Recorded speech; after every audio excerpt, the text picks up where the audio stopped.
Ganga express की शानदार प्रस्तुति।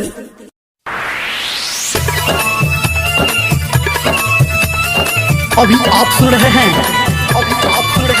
धर्मेंद्र निर्मलिया को देहाती म्यूजिक प्रोजेक्ट।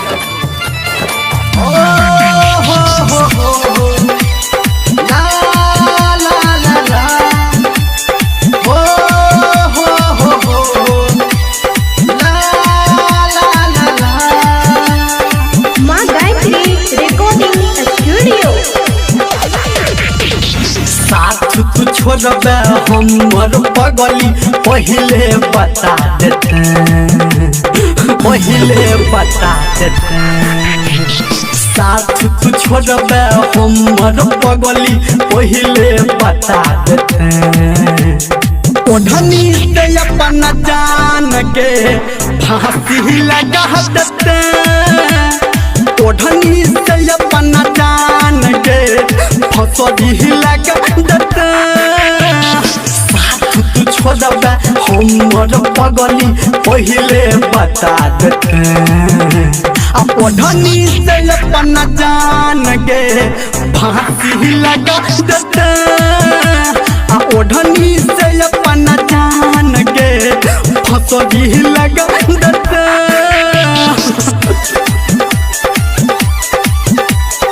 ओढ़नी से अपना जान के, ओढ़नी से अपना जान के। अभी आप सुन रहे हैं सावरिया म्यूजिक। डीजे सुमित सतीश रैना।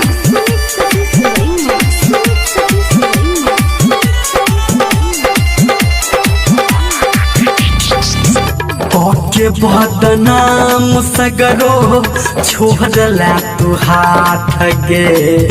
अपना जिंदगी से कते लकात गे, कते लकात गे।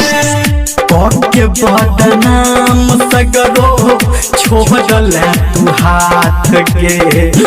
अपना जिंदगी से कोई देहल काट के हमारा कपार पे हाथ तू तो के झूठो क्रिया नहीं खेते गे।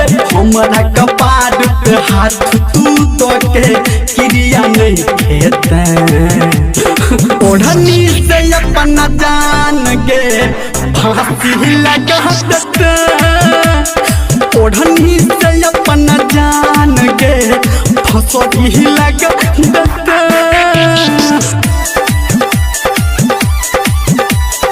ओढ़नी से अपना जान के, ओढ़नी से अपना जान के।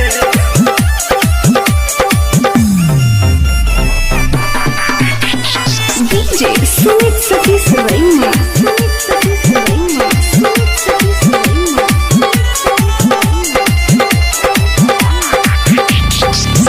प्यार में की कमी के लिए तोहरा से हम सुनेंगे। अकिया कना बैठा तू आंसू से खून गे, आंसू से खून गे। प्यार में की कमी के लिए तोहरा से हम सुनेंगे। अकिया कना बैठा तू आंसू से खून के। धर्मेंद्र निर्मलिया के गोडकी जोहर पिला देते।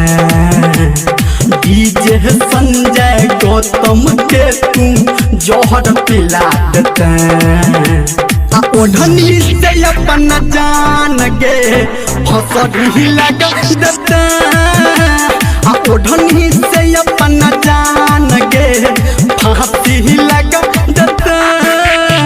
साथ तू छोड़बे हमर पगली पहले बता देते।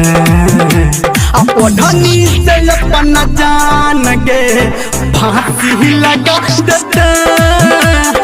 ओढ़नी से अपना जान के फांसी लगा देते।